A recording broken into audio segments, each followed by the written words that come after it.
Sure. Welcome, everybody. This is the DVMUG Zoom meeting. It's Tuesday, July 7th, 2026. Got one short news item for you, and then some videos, and then Q&A and social hour. Regular format. So we'll go with the first news item. Forward, please. There we go. So there was an update, pretty serious.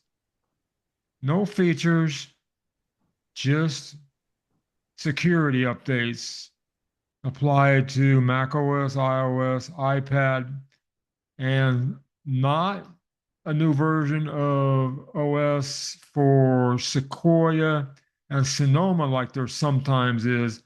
All these security patches were Safari stuff, web stuff. So you only got a new Safari, but there is a new Safari for Sequoia and Sonoma if you're running those.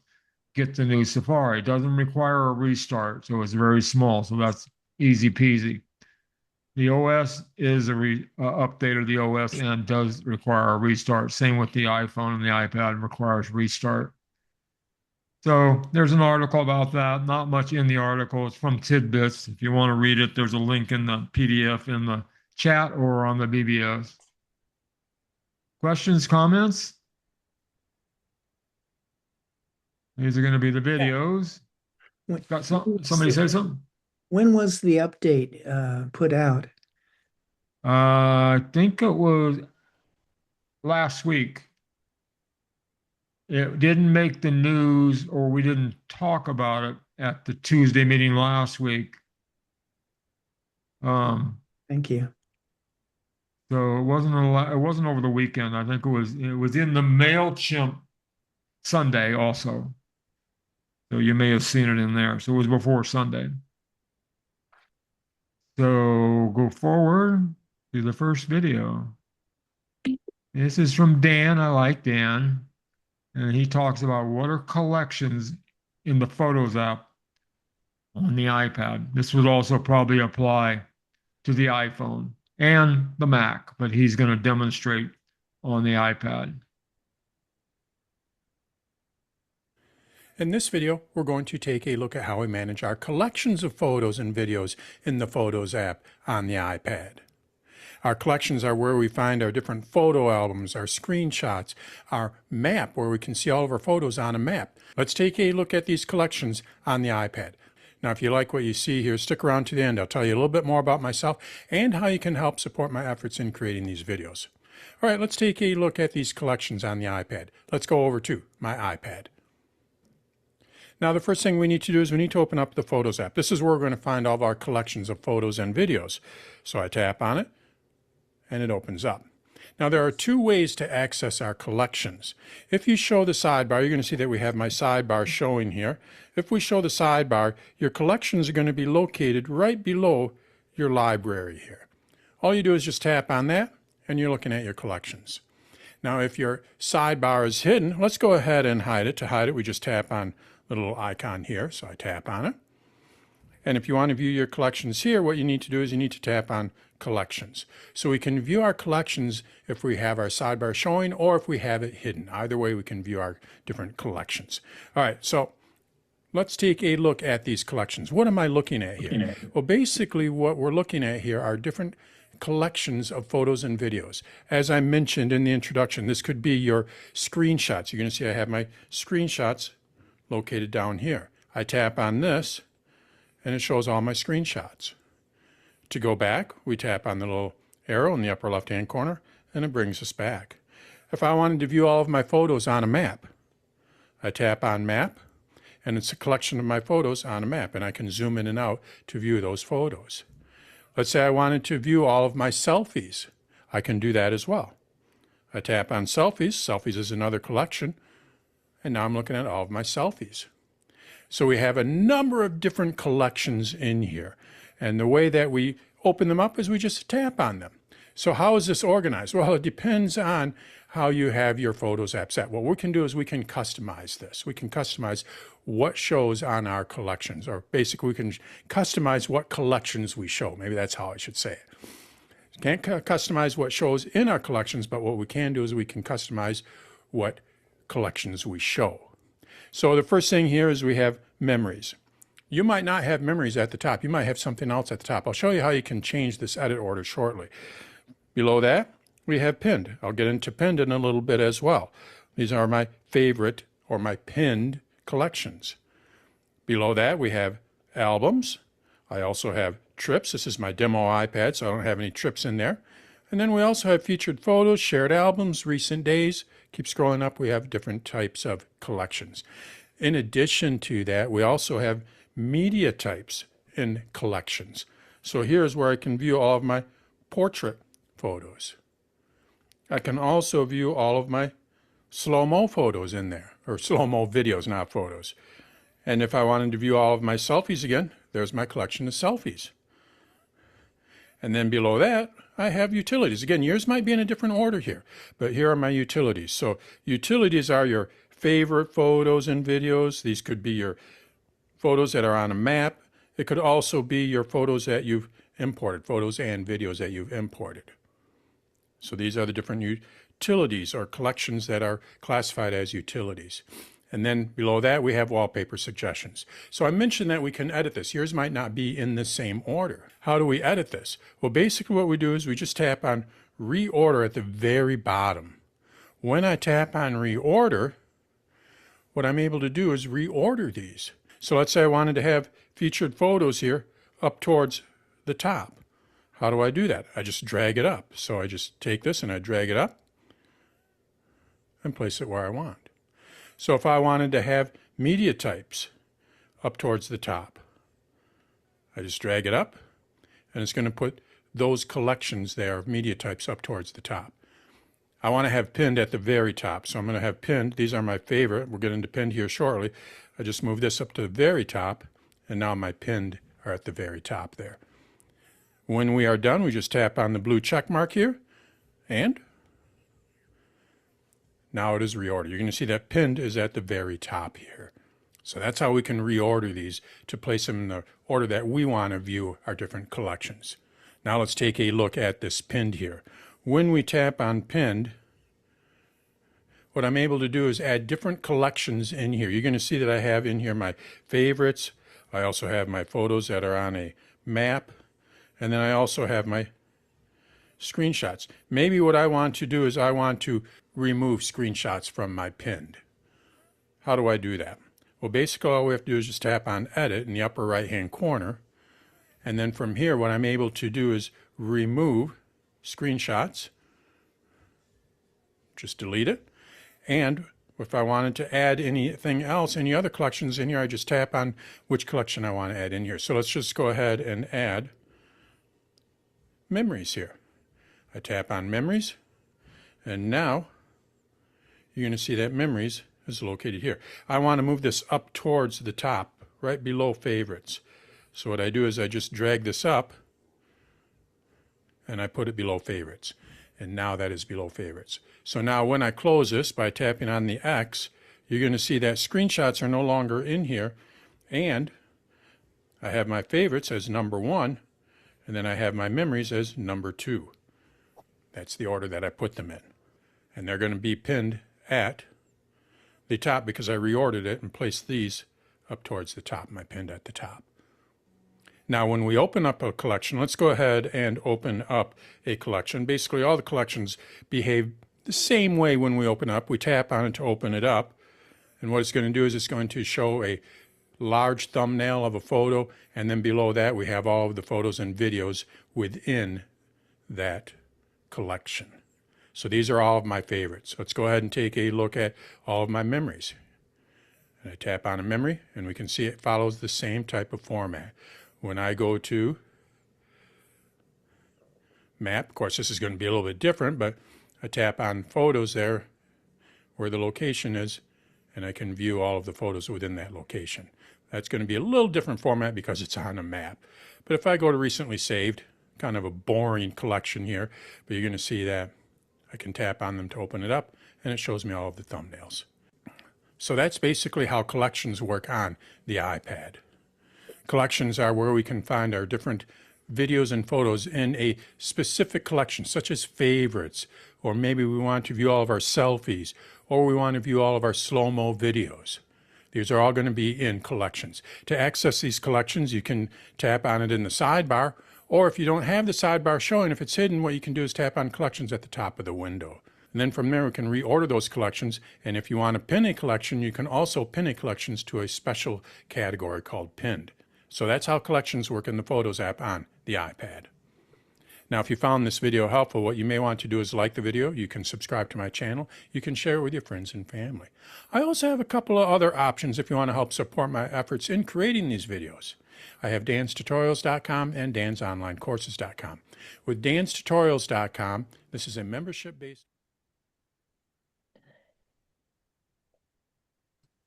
Skip the commercial part. Questions, comments?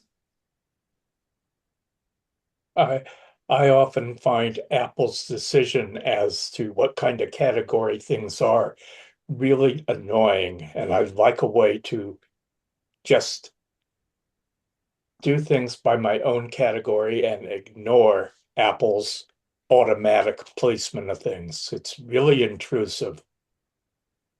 Yeah, I don't know if you can make a new collection name and name it like you could.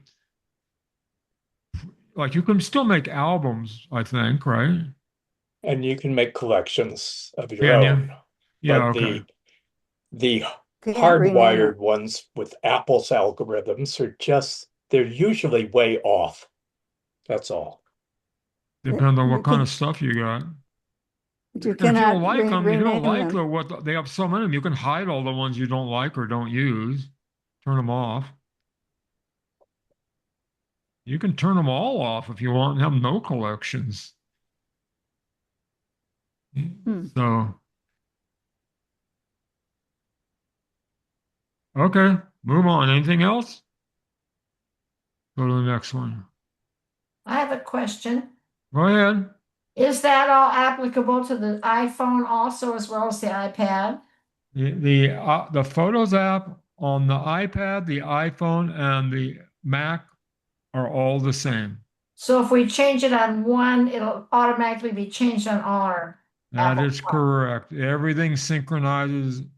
Remember that if you delete a photo on one, it's going to delete it everywhere else. Well, on my Every- phone, it's set up a category called knitting, and I knit a lot, but I don't remember ever setting it up. And then there are pictures of different sweaters I made. It kind of did it all by itself. It was kind of weird. If you have to have iCloud enabled, logged into your account, and have photos turned on to sync for each device, and it will sync to that device. It is possible to turn it on and not uncheck it and not sync to one of the devices, and then you have it on photo sync turned off on your phone. You take pictures; they're only going to be on the phone. They're not going to show up everywhere, and vice versa. Thank you. And that means you need to have enough space on iCloud to hold the size of all your original photos, which that can get pretty big if you have like one client of mine I'm working with has 80,000 photos. That's a lot. That's like 300 gigabytes. So you need the $10 a month plan to do that for, they give you 2 terabytes or something, more than 200. Once you go over 200, your next choice goes from $3 to $10, from 200 gigs to 2 terabytes. Nothing in between, unfortunately. Okay, moving forward. Next one. Come on, move forward. Go forward, please. There we go. Here's a real short one. How to cancel subscription on your iPhone.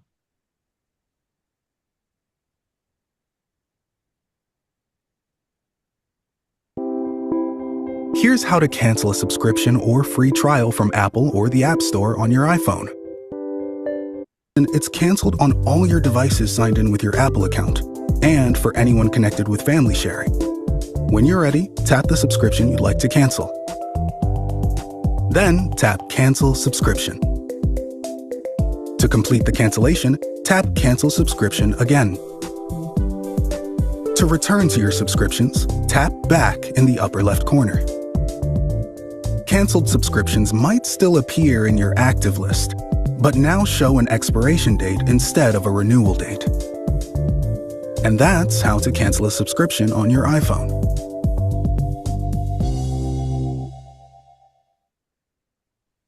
Pretty basic. He didn't mention where you find the subscriptions, but that's in your settings. Okay, we have something in the chat. Somebody say something in the chat. I have a question. Go ahead. For years, I've carried Music Match, where I ripped all my own music and kept it up in the cloud and shared it across. It's $25 a year. I have music subscription now, and I'll be due for a renewal on August the 6th. And I'm thinking, why should I keep Music Match when I can get anything I want with Apple Music? Yeah. But if I do cancel it, do I have to re-download all that music up there, or is it automatically going to be replaced on my devices? My understanding is you don't need it once you matched it. You will have it, and it matched it and replaced it, and you don't want to do any more matching and replacing. You don't need to subscribe anymore. Right, but it's stored locally, not on the cloud anymore, right? You'd have to check and see if that's actually true. You'd want to check and see if those items are still. I would think so, but you need to check to make sure. You have to download them all. They may have just migrated to the cloud. Yeah, That's what I was wondering. Yeah. Yeah, you got to check. Okay. Trust but verify. Yeah. That won't be hard to do. No. It might, if you have a lot of them, it might be a little tricky, but it's kind of like the documents folders. Like you have a lot. Sometimes I see, even if you have the space and don't have optimize turned on, sometimes the stuff isn't all on your computer. I usually say force it, go to that folder and say download that. So everything, I don't know, cloud icons with a down arrow in my documents. I want them all on my computer so they go to Time Machine. If you only have the thumbnails, you don't get backups in your Time Machine. We only the originals are and they're only in the cloud, and you don't have any local backups. Okie dokie. Moving on. This is from our buddy Rich. 5 phone settings that can protect you from scammers. Whoops, I went the wrong direction. Come on, go. Here's how to cancel. There we go. There are scammers everywhere, and they are out to swindle you out of your money.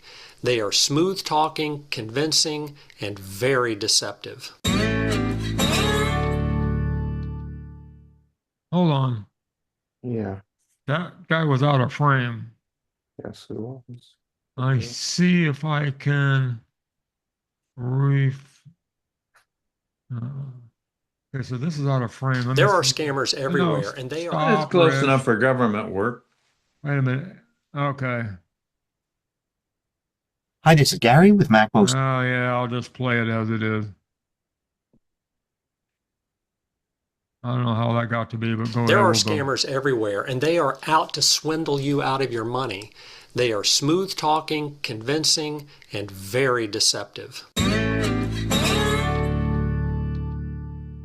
Hi, my name is Rich, and I make easy to follow videos on how to use your iPhone and iPad.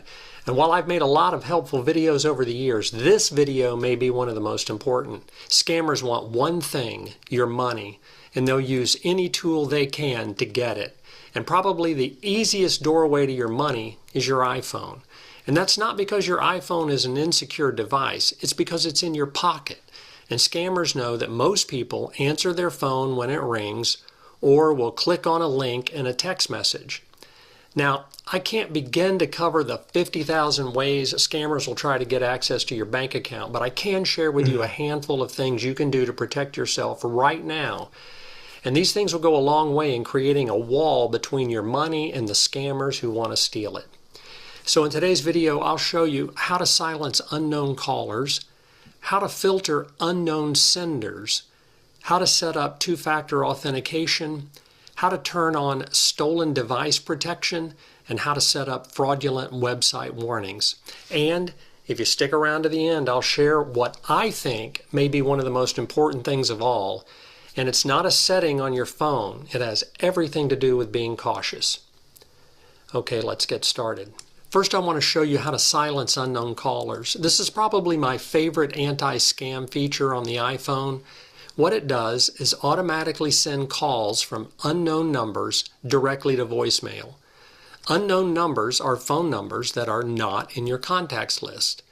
If you do this, your phone won't ring and you won't be interrupted by scammers throughout the day. To enable it, open the Settings app, scroll down and tap Apps.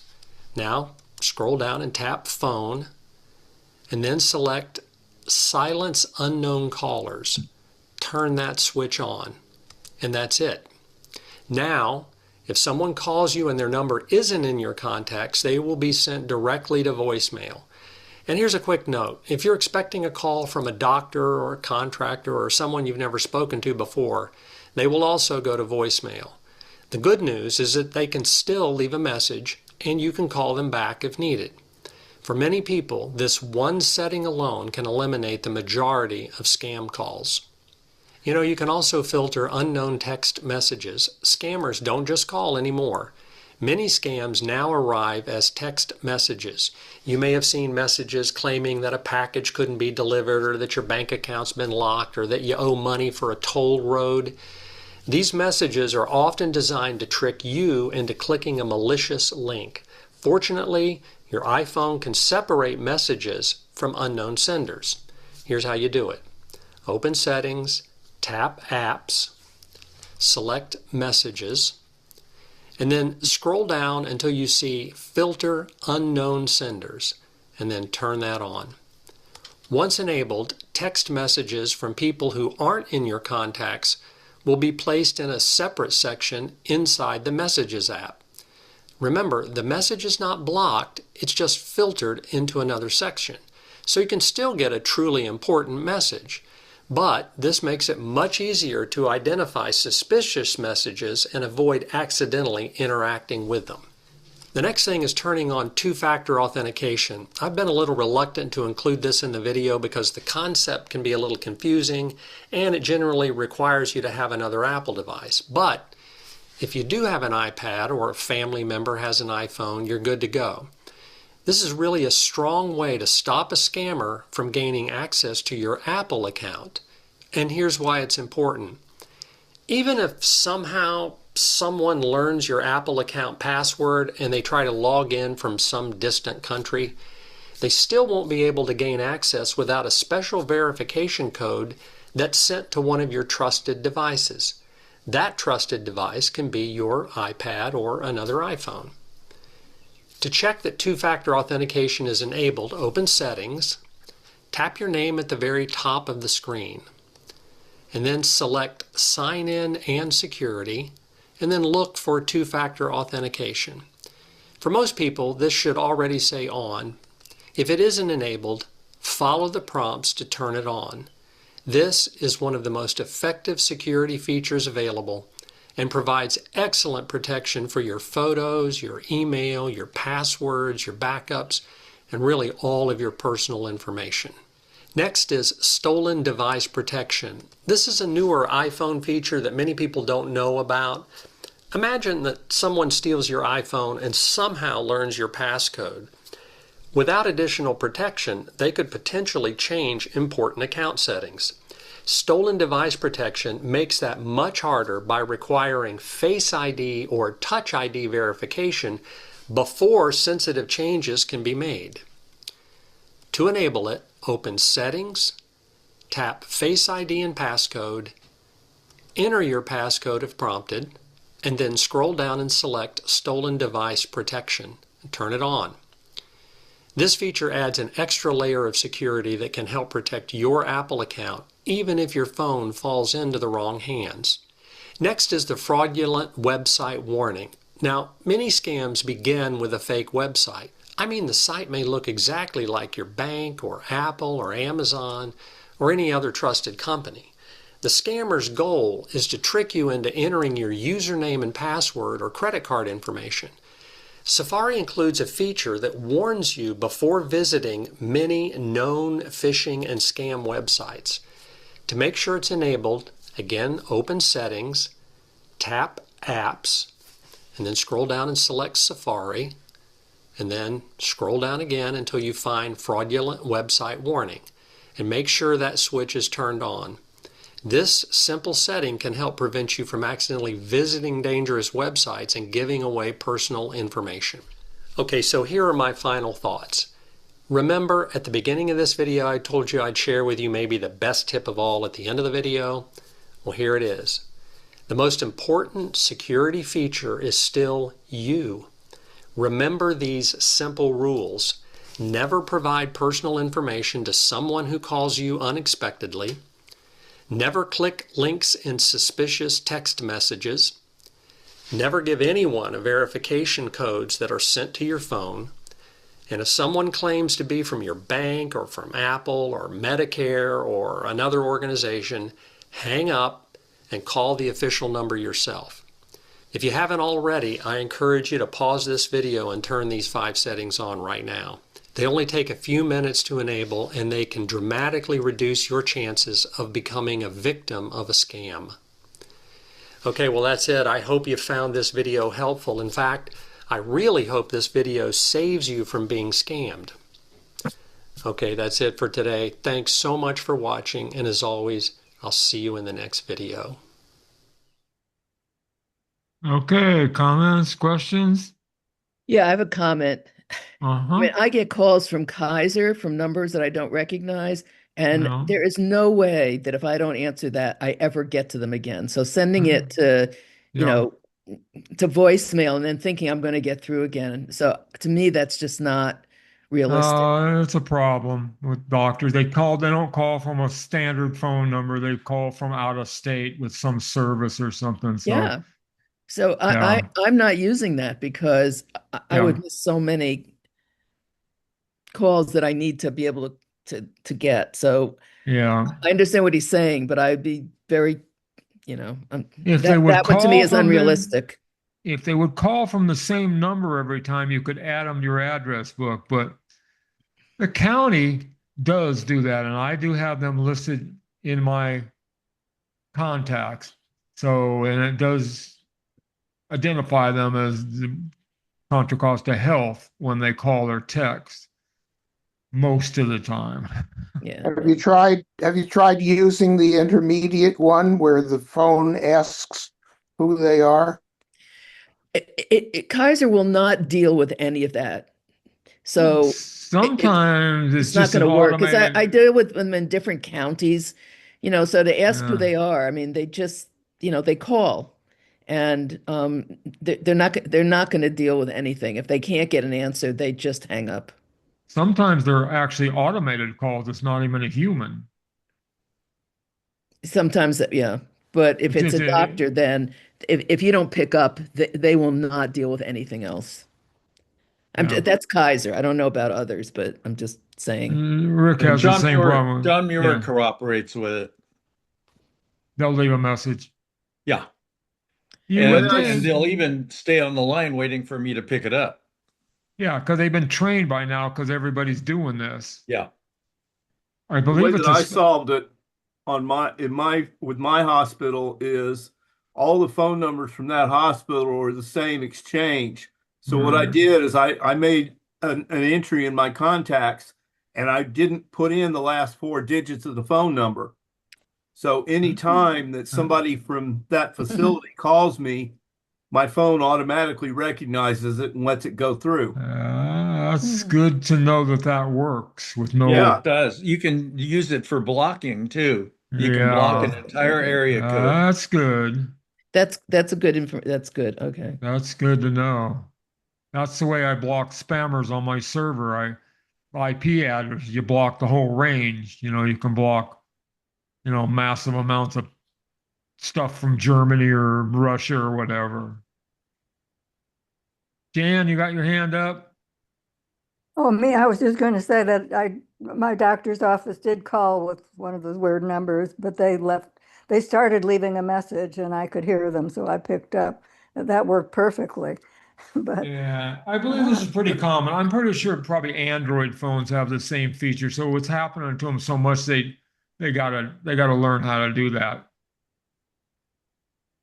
Especially if it's somebody like the doctor's front office. I mean, they deal with this constantly, so they got to get their job done. So the doctor him or herself was making a call, then they're probably not, they don't have the time to sit there. They're just not gonna, they're not gonna leave a message. I can understand that. Kaiser ought to do better about that. Yeah, they ought Yeah. to do better about a lot of things. Anyway. All right. Shall we move on? Okay. This is interesting. Has to do with screen sharing to help people. Now, we do that sometimes I'm doing it right now to show you Keynote. Sometimes in Zoom, we ask somebody to turn on screen sharing for the first time. It's a little difficult to do that if they've never done it before, and walk them so we can see what they're doing and help them. And so this Gary tells you how you can do this within Messages from a Mac to a Mac.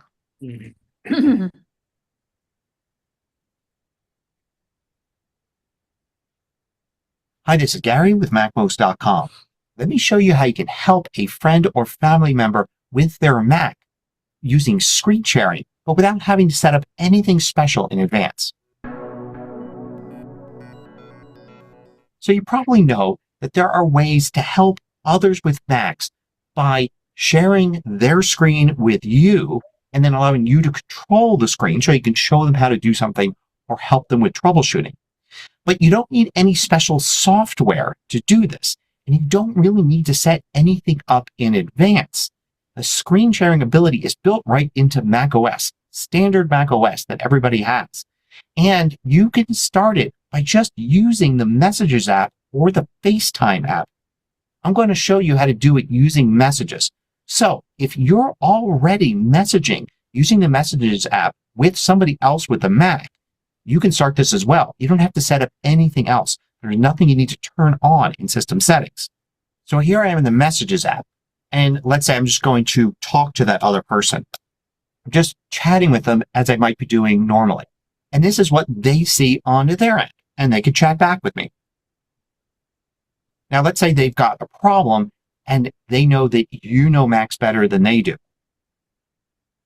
So then you can ask them to see their screen.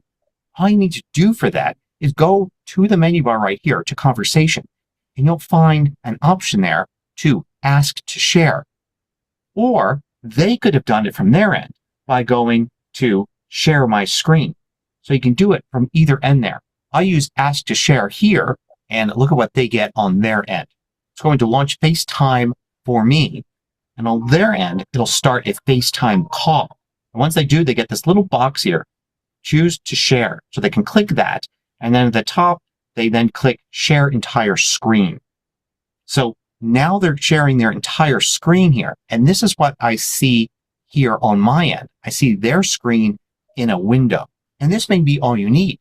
At this point, they might just demonstrate for you what the problem is. And then you can talk to them and give them advice and tell them things to try.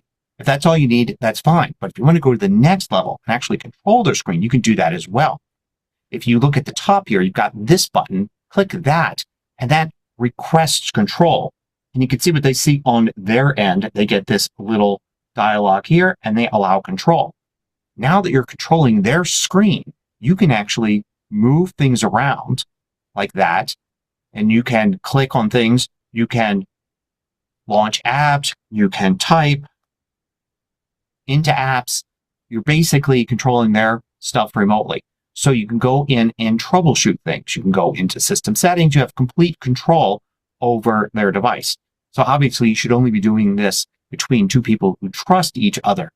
But of course, you still don't know their passwords for doing things on their Mac. So you're not going to be able to do things like install software and all of that unless you happen to know their password or they type, because they can type things as well because they can control their Mac still.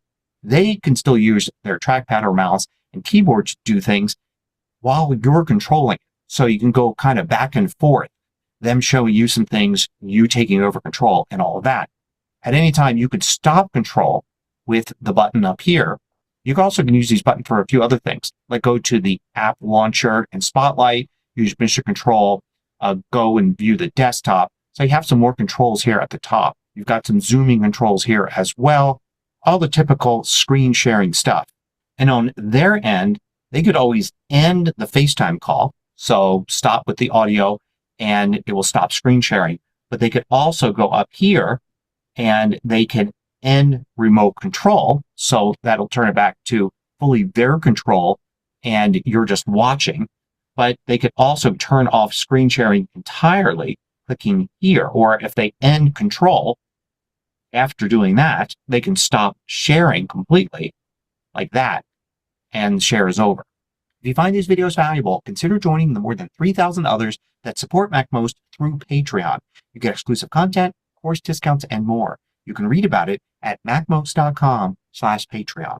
Now you can also just do this in FaceTime. So if you're already FaceTiming with the other person, you can do that. I'm going to start FaceTime here with that person there.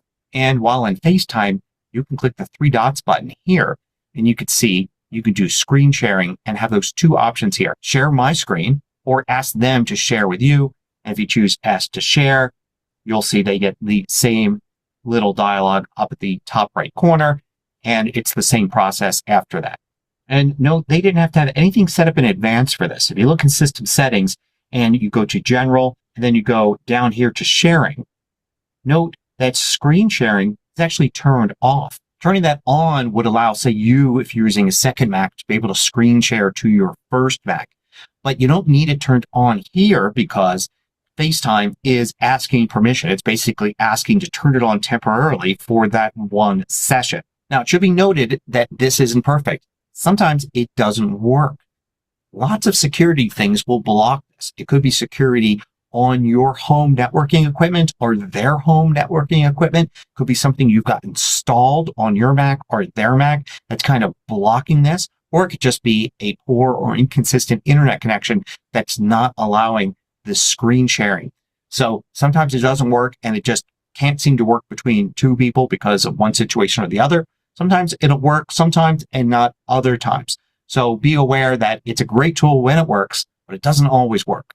But it's certainly worth a try if you want to help somebody out. It's a lot easier than fumbling around trying to have them explain to you what they're seeing and then you explain to them what to do without being able to see their screen. This is the easy way to help somebody else on a Mac and get it done fast. And of course, you can go beyond simple troubleshooting with this. You can use this as a tool for teaching a friend or a family member how to do things on their Mac. So hope you found this useful. Thanks for watching. Okay, comments, questions?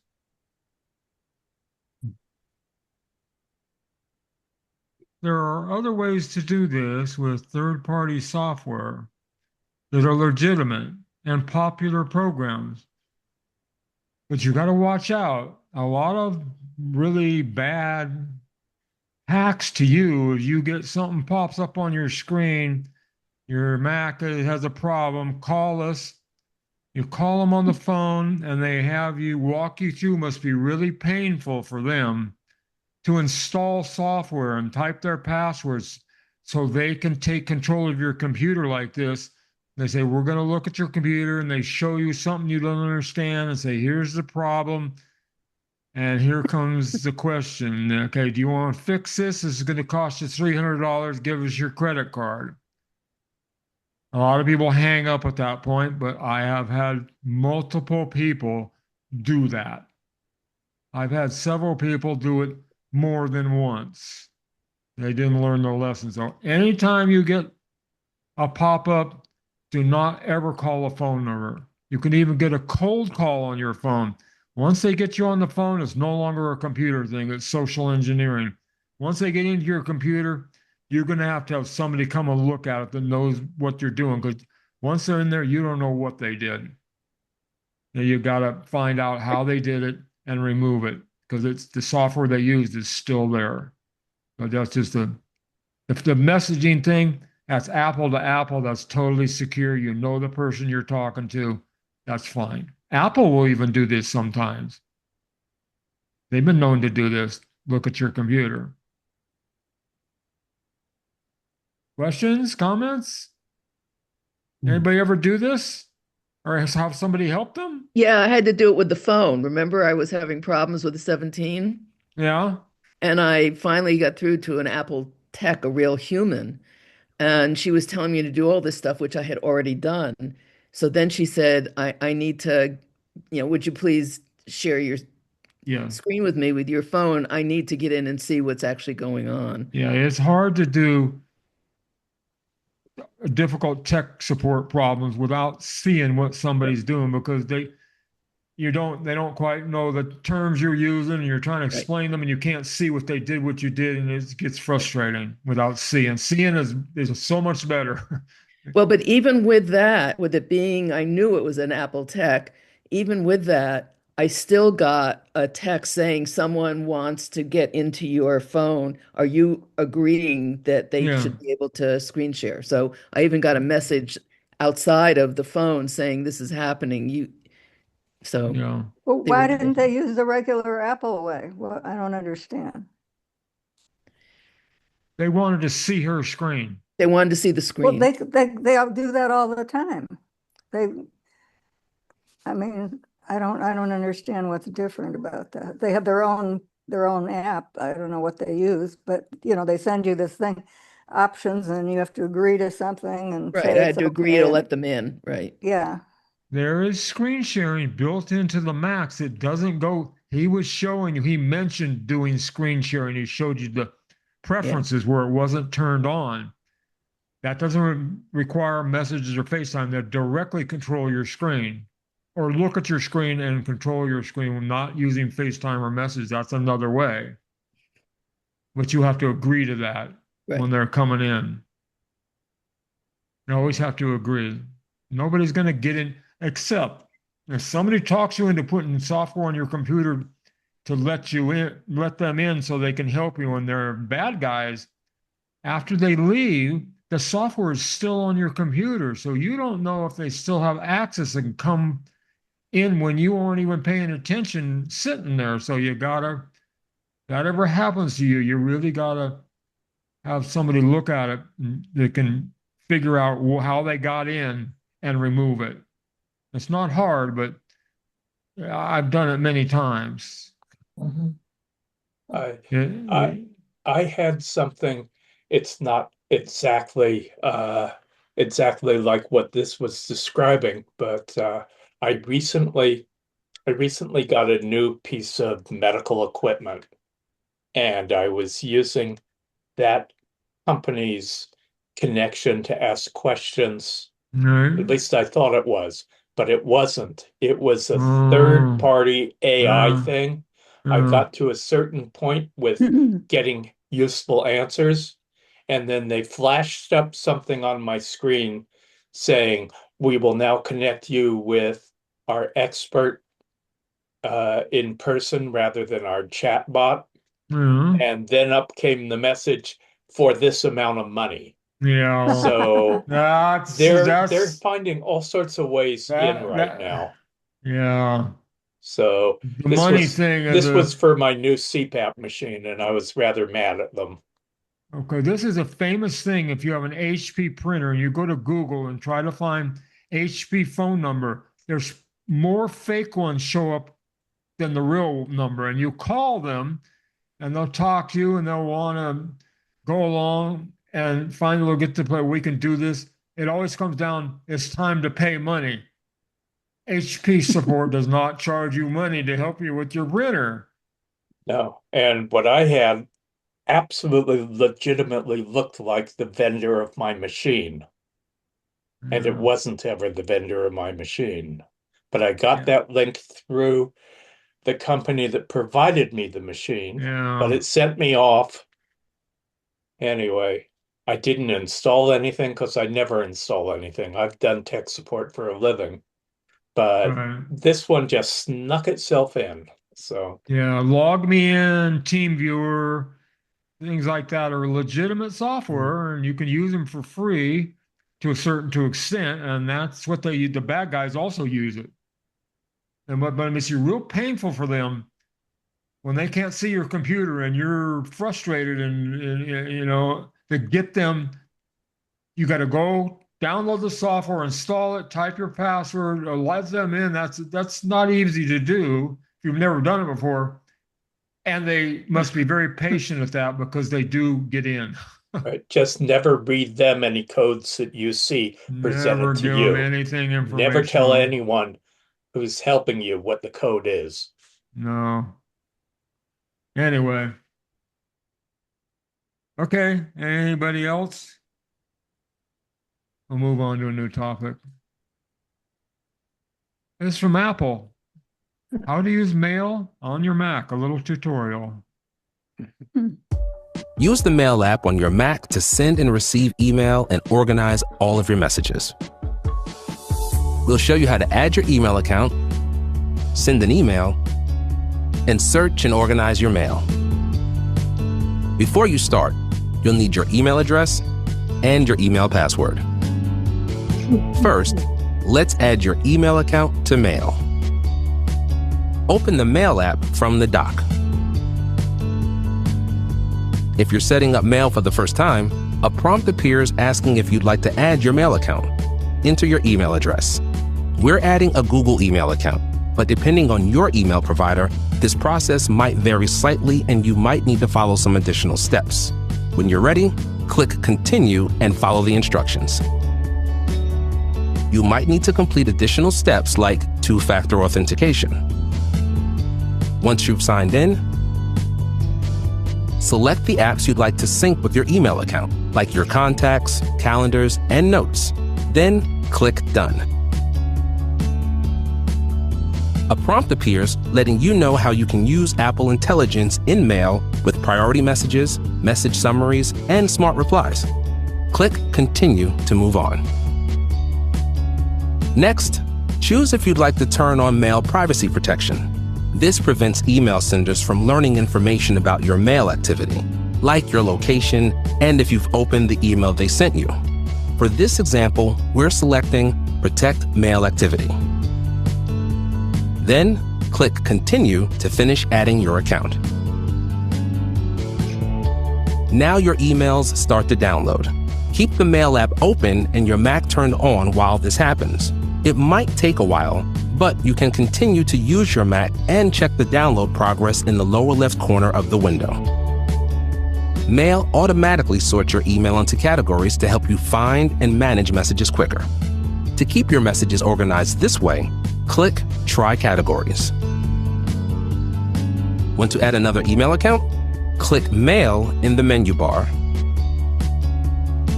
Select Add Account, and follow the prompts to start the process. Now, we'll walk you through how to send an email. In Mail, click the Compose New Message button in the toolbar and enter an email address or contact. Then, add the subject and write the rest of your message.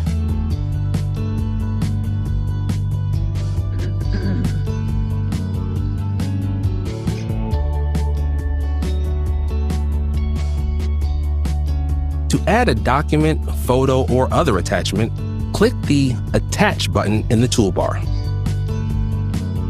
and choose what you'd like to attach. For this example, we're choosing Attach Files. Select the item you'd like to send,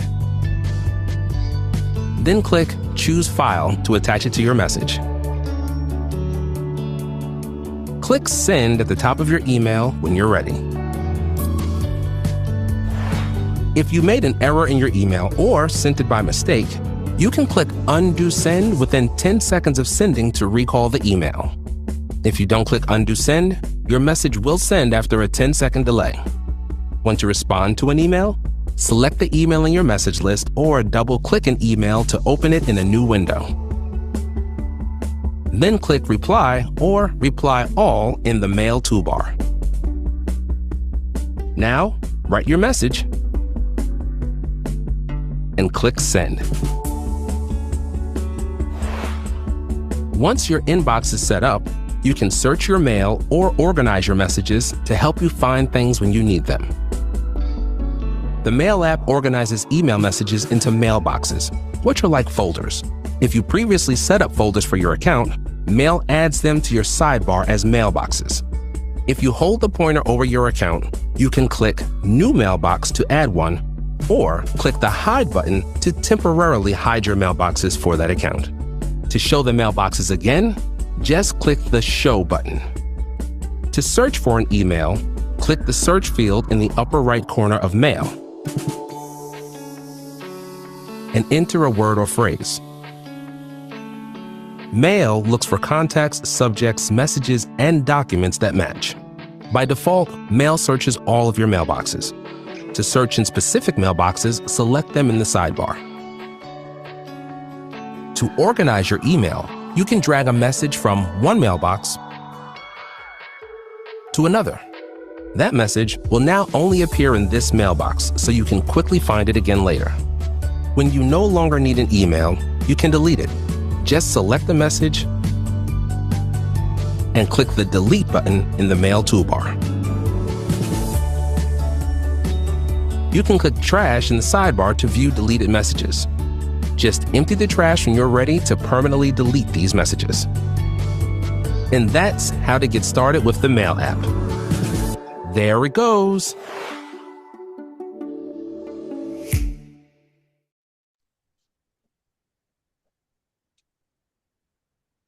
Okay, that was very simple. There's much more to Mail, but comments, questions? Yes, actually, he's rushing through it. He's pointing at things and saying that indicates the indicator has a name, but they've stripped it down so you can't see the name. So when he was pointing at a little up arrow caret, he gave it a name, but it doesn't show it. So this is very confusing to people looking for actual labels for what the person is doing in the video. So the labels are there and they're not turned on by default. That's always been that case, but you can turn them on. This is newer. They used to actually have names for these labels. Now they just have like a little caret or just my pickiness with Are you user talking interface. about the top row, the little buttons like the attach button paperclip? Right. That's always been the case that they were only icons. In settings, you can set it to small icons, large icons, or icons and text. I always put the text there, even though I know what they are. It's always been that way, that they don't show the text by default. I think that's a mistake, especially for new people. Exactly. Not used to it. It's very easy. If you want, I can show you how to turn it on. It's very easy. No, I know how. I'm just commenting about the pace he goes through the video without telling people enough. Yeah, that was just the very basics. He didn't go into any of the details about anything. Nope. Anybody else got a comment, question about Mail? There's lots of stuff he didn't cover. That was just basics, very basic. I've got one about if I receive an email and it's in the inbox and I put it in a subfolder. Yeah. And I want to delete it out of the inbox, but keep it in the subfolder. Can't do that. It moves it. You can't have it in two places at once unless you set up a smart mailbox, which by default, I believe there's one called Today. And you look in there and it has everything for today. And the next day it has everything for today. And that's automatic. And it's still in your inbox. That's a filter that shows you could set one up for somebody's name. And it was smart mailbox would show up in there and the inbox. But if you move it, it moves it. It's not like No, in the there's, sidebar of photos where you move it and it's in an album and it's still in the library. That's not the way it works. there's also a copy too. You can have it in the inbox and in a folder Yeah, but if you move it, it rather moves. than move to. Yeah. Okay, so the trick is to copy it. If you want it in both places, then you have two copies, and when you delete it in one place, it will not delete it in the other, only in the one that you delete. Yeah, that's what I want. Okay. Yeah, there you go. I've never used copy myself. It's farther down the list of options. Okay. Shall I'll we make one move? comment I like to share. You Uh-huh. know, for a long while in the mail, the messages or so I just like to make them bigger for my eyes. Yeah, And you it can was do that. Command Plus, and it makes the messages bigger and bigger as many times as you click Command Plus. It works great, so you can see the message better.